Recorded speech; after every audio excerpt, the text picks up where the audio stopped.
Selamat datang kembali. Hari ini kita bakal bahas mendalam soal salah satu tokoh paling berpengaruh di era digital ya, Bill Gates.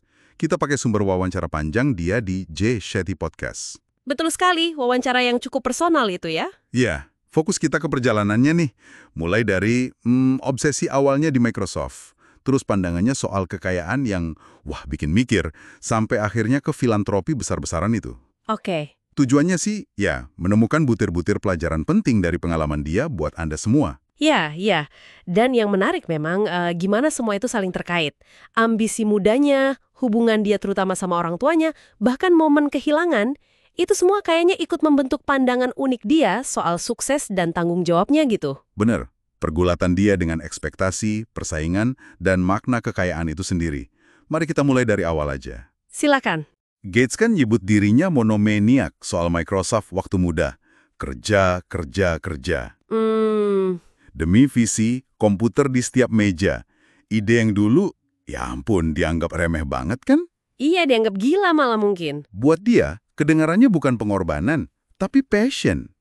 Apa ya yang memicu intensitas kayak gitu? Nah, di sini nih peran orang tuanya penting banget.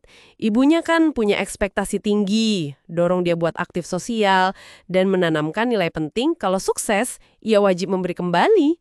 Itu dari ibunya. Oh, dari ibunya ya? Iya, sementara ayahnya itu contoh ketenangan, integritas. Gates bahkan ngaku baru sadar belakangan betapa luar biasanya ayahnya itu.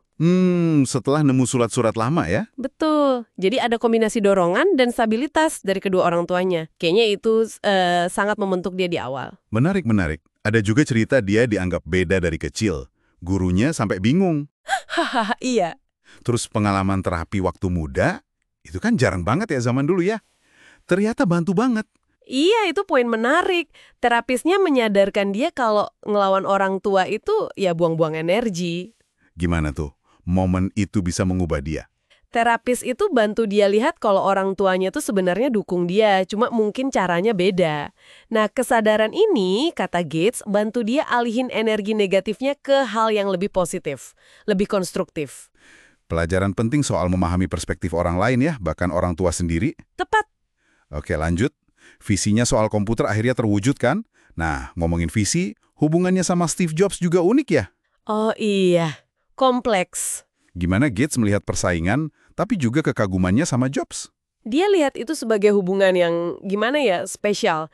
Dia kagum banget sama intuisi desain Jobs, luar biasa katanya. Sementara dia sendiri lebih ke Rekayasa, kode, sisi teknisnya lah, jadi saling melengkapi, tapi ya tetap aja bersaing ketat.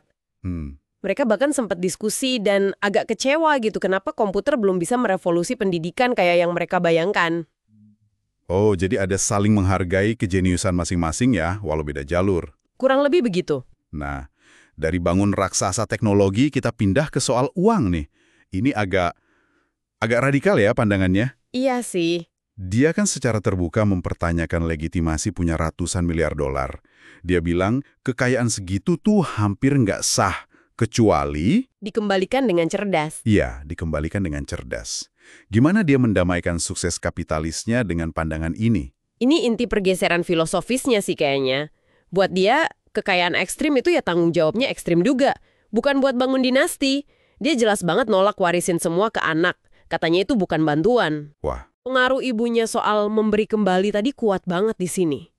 Jadi yayasannya itu cara dia menerapkan inovasi kayak di Microsoft dulu, tapi untuk masalah global. penyakit, kemiskinan, gitu ya? Betul, terutama di negara berkembang. Makanya dia sama Warren Buffett bikin Giving Pledge itu. Bisa dijelasin sedikit nggak Giving Pledge itu apa? Buat pendengar yang mungkin belum tahu? Oh bisa, itu semacam komitmen publik ya, dari para miliarder buat nyumbangin mayoritas harta mereka. Bisa pas masih hidup, bisa nanti setelah meninggal. Tujuannya ya buat filantropi, buat ngatasin masalah-masalah besar dunia. Jadi bukan cuma donasi biasa, tapi janji fundamental. Oke, paham. Kita balik sedikit ke perjalanan personalnya. Kehilangan juga jadi tema penting ya? Iya, sahabatnya, Kent Evans, meninggal waktu remaja karena kecelakaan. Itu pukulan berat buat dia. Dia merasa bersalah juga ya? Iya, karena sempat agak menjauh dari orang tua Ken setelah kejadian itu.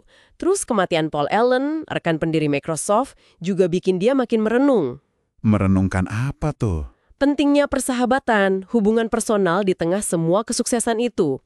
Kayak pengingat aja, apa sih yang benar-benar penting dalam hidup? Dia juga cerita soal gaya kepemimpinannya yang dulu keras banget. Iya. Dia ngakuin itu. Apakah ini bagian dari evolusinya pas pindah ke dunia filantropi? Sangat. Dia bilang dulu keras ke orang lain karena dia juga keras ke diri sendiri. Tapi lama-lama, apalagi di yayasan, dia belajar. Belajar kerjasama orang yang kecerdasannya beda-beda. Bukan cuma IQ coding, tapi kecerdasan emosional, pemahaman sosial. Jadi harus lebih inklusif ya? Harus. Untuk ngatasin masalah global yang rumit kan butuh banyak keahlian beda-beda. Satu lagi kebiasaan uniknya nih, Think Weeks. Iya. 2 minggu menyendiri, 2 kali setahun, cuma buat baca dan mikir. Kedengerannya, wow, di zaman sekarang. Krusial banget buat dia. Dia bilang itu waktu buat mikir non-obvious, keluar dari rutinitas. Dulu buat strategi Microsoft, sekarang? Sekarang buat tantangan global. Dia butuh ketenangan total itu. Dia juga cukup terbuka soal kemungkinan dirinya ada di spektrum autisme. Oh iya. Iya, yang mungkin menjelaskan kemampuannya buat fokus super dalam dan kebutuhan akan isolasi produktif kayak gitu. Oke, jadi kalau kita tarik benang merahnya ini apa pelajaran utamanya buat kita? Perjalanan Gates ini nunjukin evolusi ya. Dari ambisi pribadi, kompetisi, jadi ke tanggung jawab yang lebih luas ke kemanusiaan. Ada soal kekuatan fokus, jelas, pengaruh keluarga juga, tapi juga pentingnya adaptasi, refleksi diri. Benar. Ini cerita tentang gimana sukses itu bisa didefinisikan ulang. Bukan cuma soal ngumpulin harta, tapi soal dampak. Perjalanannya kayak ngantang kita buat mikir, sukses itu apa sih buat kita? Dan gimana kita pakai talenta dan sumber daya kita, sekecil apapun, untuk kebaikan. Nah, sebagai penutup, mungkin ini pertanyaan buat Anda renungkan. Di tengah kesibukan kita ngejar target, gimana caranya kita bisa ciptain ruang tenang? Mungkin nggak se-ekstrim Think Week ya, tapi cukup untuk refleksi.